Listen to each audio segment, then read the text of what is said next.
Je m'appelle Jessica.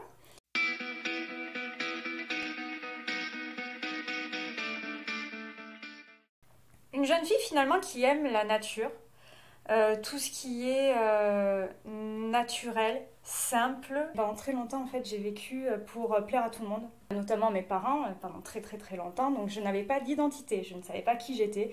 Même si on me disait quelle est ta couleur préférée ou celle que tu n'aimes pas, je répondais la même que ma mère en fait à chaque fois. Je suis une ancienne blonde, hein. Je reviens de loin. Et j'étais blonde parce que ma mère me disait que c'était mieux comme ça et toute ma famille. Là, depuis que je suis comme ça, tout le monde me dit oh, ça te va moins bien. Mais c'est pas grave, c'est ma couleur, voilà, je l'assume. Et maintenant, je sais qui je suis, ce que j'aime, ce que j'aime pas, ce que je veux. Et c'est moi à part entière. Peut-être je donne une impression de solidité, de bien ancré et tout, alors qu'au fond de moi, j'ai beaucoup de doutes en fait. Mais là, tout le monde va le savoir maintenant, hein. Pour moi, c'est dur de réfléchir à tout ça, mais en gros, un qui ressort du lot, je dirais peut-être tête en l'air en fait, parce que j'oublie tout, je veux faire vite, alors c'est un peu maladroit. Enfin, donc voilà, c'est rigolo, ça fait rire tout le temps mon entourage, si ça les fait pas grincer des fois, mais voilà, tête en l'air. Je suis tout le temps en train de réfléchir aux tâches qu'il faut faire, j'énumère. Des fois, je me fais des listes aussi. De la raison, je passe à vouloir tout contrôler et j'aime pas vouloir tout contrôler non plus. Parce que quand on contrôle tout, et ben du coup, on n'est pas dans le lâcher prise. Et en fait, le bonheur se trouve vraiment dans le lâcher prise. À partir du moment où le mental se tait, l'intuition apparaît. Mais il n'y a pas plus fort que l'intuition. C'est magique, on ressent des choses. L'être humain est doté d'une capacité, mais sous-exploitée, il ne l'exploite pas. On éteint tout ce qu'il y a autour, alors que si on marchait par intuition, mais ça serait fantastique. Et il y en a qui savent bien l'exploiter, ça, ils ont bien raison. Mais je dirais l'empathie, et du coup, par extension, la gentillesse. Et je suis vite blessée ou mal quand je ressens de la méchanceté chez quelqu'un, ça met très très très mal à l'aise.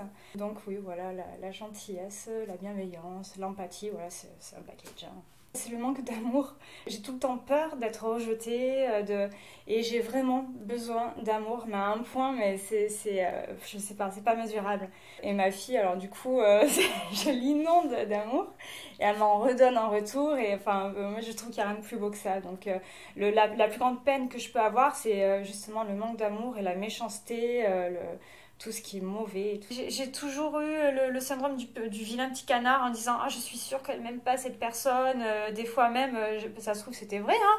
Des fois peut-être moins, j'en savais rien, mais j'ai toujours eu cette petite part du ah, je suis triste parce que j'ai pas assez d'amour en ce moment, j'en ai besoin là. Mais je le surpassais toujours, hein. C'est jamais trop long. Et puis quand ça arrive, maintenant ça m'arrive plus vraiment parce que du coup, bon, j'ai ma famille, j'ai ma fille, j'ai mon amoureux. Mais pareil, en fait, on sait que quand il y a des carences, forcément, il y a des troubles qui arrivent, d'anxiété intense. Donc du coup, maintenant, moi, quand je sais que je commence à avoir encore un peu déréglé avec des peurs, parce que les peurs sont normales, il faut les accepter juste. Et quand on les accepte, eh ben, ça rentre en nous, hop, on les a. Après, ça ressort comme c'est venu. Oh ben un petit rien, alors moi je suis tout le temps joyeuse, hein. Je programme un voyage depuis 4 ans, depuis que je sais que je vais avoir ma fille, je me dis on va aller à Disney, ça me fait beaucoup de joie. Tout en fait, me former, là je me suis formée pour un métier qui me passionne, ça me procure beaucoup de joie. Recevoir des clients, ça me fait beaucoup de joie. Un compliment, oui, beaucoup, beaucoup de joie. Voilà, c'est tout ce qui est chose simple et puis bienveillance, beaucoup de joie. Je me suis dit, mais finalement, moi, c'est quoi qui me rend heureuse? Et ben, c'est la naturopathie. C'était ma passion, j'en parlais tout le temps. Donc au final, je me suis formée, j'ai fait 2 ans d'école à distance et là, aujourd'hui, je suis naturopathe. Donc la naturopathie, c'est se soigner.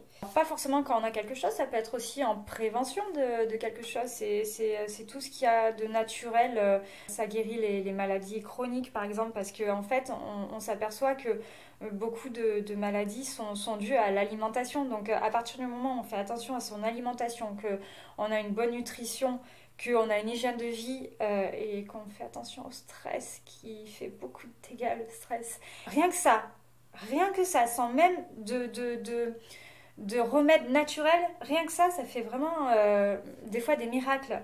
La naturopathie, en fait, c'est prendre soin de sa personne, de son corps, et arriver à des bons résultats par des moyens simples, naturels et qui sont accessibles à tous, quoi.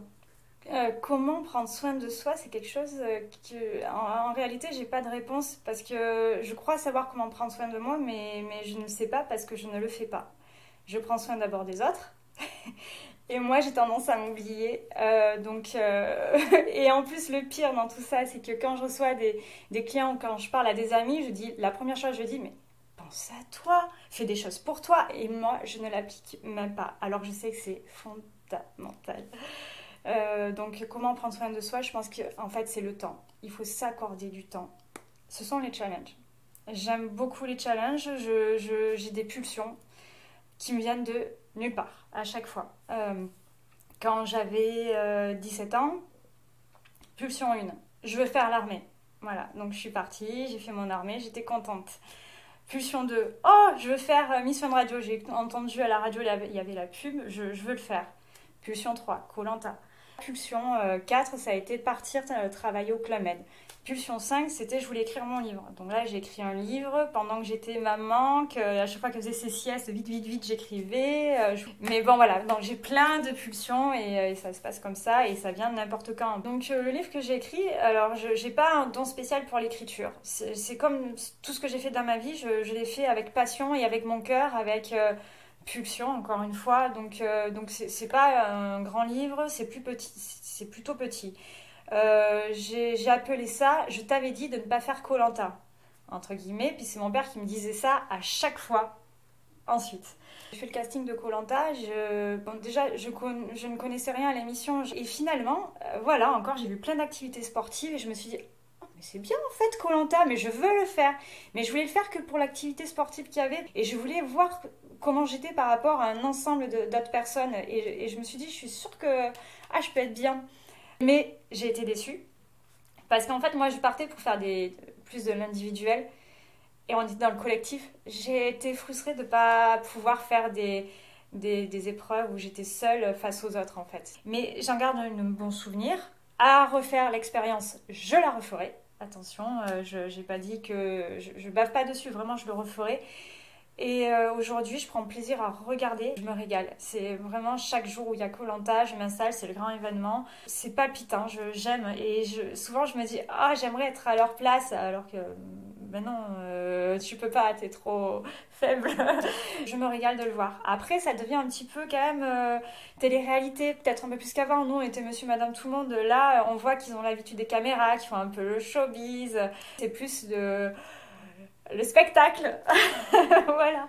Koh Lanta, ça m'a permis de m'accepter telle que j'étais. Ça m'a fait réfléchir. Et je sais pas pourquoi, ça m'a tout fait ressortir au niveau émotionnel. Je ne saurais pas qu'est-ce qui a déclenché ça au niveau émotionnel, une vague d'émotions comme ça, parce que là, c'est vraiment extrême. Vraiment, je suis très, très émotive. Très sensible à l'autre, alors qu'avant je ne l'étais vraiment pas. Je me fais ma bulle, je visualise des bonnes choses, des nouveaux défis, je me crée des nouveaux défis pour pas réfléchir au négatif. Donc voilà, c'est surpasser chaque obstacle de façon positive. Sur le coup, ça ne l'est pas, hein, j'ai du mal, mais voilà, je surpasse toujours. Ça, c'est une force. Je suis beaucoup dans la projection, dans la visualisation, parce que je pense vraiment intensément que ce qu'on imagine, ce qu'on pense, la pensée fait son chemin. C'est comme un boomerang. Après, on le vit. Et en fait, à être positif et à toujours visualiser quelque chose de bien, mais ça arrive. Donc voilà, ça c'est un pas. Par contre, voilà, il faut entretenir cette pensée positive. J'ai beaucoup d'imagination et je pense que d'ailleurs c'est pour ça que j'arrive à en faire une force et à surpasser les moments compliqués parce que j'ai une part, j'ai été bercée par les Disney, j'ai un univers tout à moi en fait qui fait que j'ai une bonne part d'enfant aussi et je pense que c'est pas mal aussi parce que ça met un peu de folie, voilà, il faut pas être trop sérieux non plus, hein. Les choses simples, en fait, je trouve que de moins en moins de personnes ont des valeurs. Chacun tire la couverture vers soi, c'est individualiste. Maintenant, c'est à celui qui fera le plus en tourloupe, tout tourne autour de l'argent. Donc pour moi, ce qui a le plus de valeur, c'est tout ce qui est simple. Un survêt va marcher dans la forêt, ça représente quelque chose. Et pour ton être que tu nourris et pour plein d'autres choses aussi. Donc voilà, pour moi, ce qui a de la valeur, c'est voilà, les choses simples, les belles valeurs, la nature. Mais je dirais la franchise, je pense qu'on a tous à y gagner à être franc et je suis assez maladroite. Dès qu'il y a un truc qui me chagrine, j'ai vraiment besoin de le sortir, de l'exprimer parce que sinon ça me ronge de l'intérieur et j'aime bien qu'il y ait des échanges. Savoir ce que la personne pense en face parce que si je sais pas ce qu'elle pense, ça va vraiment me poser problème. J'aime pas les non-dits, voilà. Donc, je suis assez directe. J'aime pas garder pour moi. Quand il y a un truc qui va pas, j'aime en parler et voilà, je dis ce qu'il en est. Et puis après, c'est fini pour moi. Une fois que c'est dit, on n'en parle pas. Je suis pas rancunière ou quoi que ce soit.